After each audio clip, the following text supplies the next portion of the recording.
कि कर्म भूमि में कर्म सभी को करना पड़ता है, ऊपर वाला सिर्फ लकीरें देता है, रंग हमको ही भरना पड़ता है। हेलो दोस्तों, हमारे इस यूट्यूब चैनल पर आपका स्वागत है। मैं हूं आपका दोस्त पत्रकार मोटिवेशन स्पीकर खेताराम पन्नू। दोस्तों, एक कहानी एक ऐसे लड़के की जो पढ़ाई में एवरेज था, दिन भर दोस्तों के साथ टाइम पास करता और मोबाइल चलाते रहना उसकी आदत थी। और घर पर माँ की तबीयत भी ठीक नहीं रहती थी और वो ठहरे गरीब परिवार से, और घर की हालत बस से बदतर थी, यानी कोई मेहमान आ भी जाए तो उसे बैठाने तक की जगह नहीं होती थी। एक बार उसका दोस्त उसे बुलाने आया कि चल यार कहीं चलते हैं। वो पहली बार उसके घर आया, घर की हालत को देखकर तंग रह गया। फिर उसने पूछा, क्या तुम यहाँ पर रहते हो? हाँ, मैं यहाँ पर रहता हूँ। क्या ये तुम्हारा घर है? हाँ भाई, ये मेरा घर है। क्या तुम ऐसी हालतों में रहते हो? हाँ, मैं ऐसी हालतों में रहता हूँ। क्यों, क्या हुआ?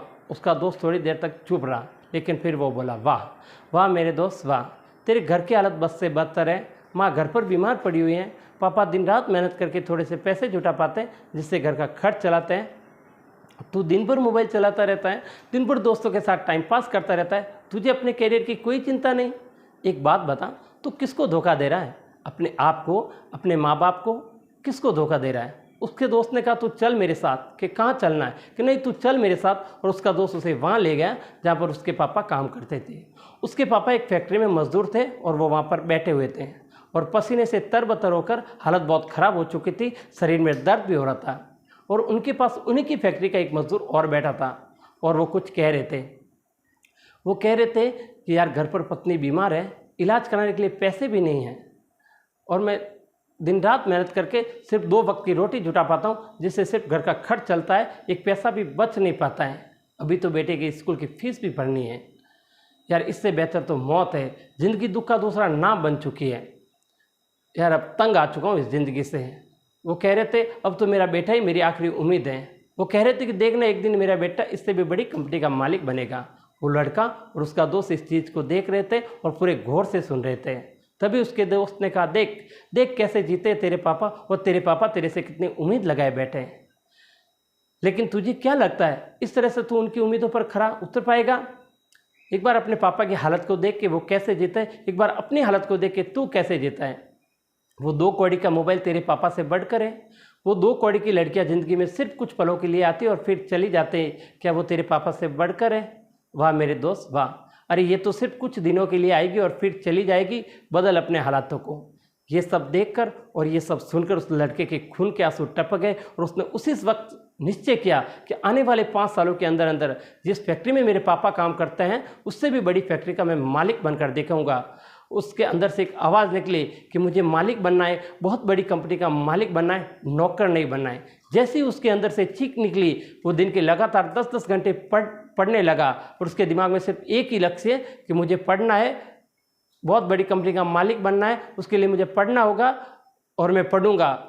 और उसने आखिरी के 1 महीने में पढ़कर पूरे स्टेट में टॉप करके दिखाया और सब हैरान रह गए, सबकी आंखें फटी की फटी रह गई, सब तंग रह गए। How is this possible? ये कैसे हो गया? जब उसका इंटरव्यू हुआ, उसे पूछा गया कि कैसे हो गया, तो उसने कहा कि मुझे ज़िंदगी में कुछ नहीं चाहिए, मुझे तो सिर्फ अपने पापा के सपने को पूरा करना है। और मेरे पापा का सपना है कि वो जिस कंपनी में काम करते हैं उससे भी बड़ी कंपनी का मैं मालिक बनकर दिखाऊँ। बस इसी सपने को लेकर मैं इतना पढ़ पाया और अपने प्रदेश में फर्स्ट आ पाया हूँ। दोस्तों, हो सकता है इस कहानी के शुरुआती पार्ट को आप अपने आप से रिलेट कर पाओ। इंडिया में मैक्सिमम लोग या तो मिडिल क्लास फैमिली से बिलोंग करते हैं या फिर पुअर फैमिली से बिलोंग करते हैं। हर बच्चे के पापा बहुत ही मेहनत और संघर्ष करके उसे पढ़ाते हैं। हो सकता है कि आपके घर की भी हालत यही हो। उस लड़के ने रियलिटी को एक्सेप्ट किया और अपने हालातों को बदल दिया। लेकिन क्या आप रियलिटी को एक्सेप्ट करते हो? क्या आप अपने सच को देख पाते हो? क्या आप अपने आप को देख पाते हो कि आप क्या कर रहे हो और आपको क्या करने चाहिए? वो लड़का तो बहुत बड़ा कंपनी का मालिक भी बन गया, लेकिन क्या गारंटी है कि आप अपने पापा के सपने को सच कर पाओ? क्या गारंटी है कि आप अपने हालातों को बदल पाओ? गारंटी है मेरे दोस्त। जिस दिन आपके अंदर से ये आ गया कि मुझे पढ़ना है और मुझे सिर्फ इसीलिए पढ़ना है कि अपने हालातों को बदलना है, अपने मम्मी पापा के सारे सपनों को सच करना है, तो उस दिन एक बात होता है, आप अपने हालातों को बदल दोगे, अपने माँ बाप के सारे सपनों को सच कर दोगे। बस ज़रूरत है आपके अंदर से एक आवाज़ की।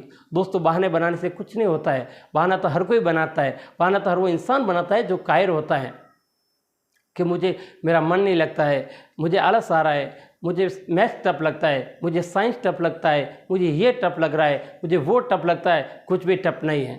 पूछो उस टॉपर से कि तुझे क्या टफ लगता है, तो हमेशा हमें एक ही चीज़ सुनने को मिलती है कि पढ़ने वाले के लिए कुछ भी टफ नहीं है।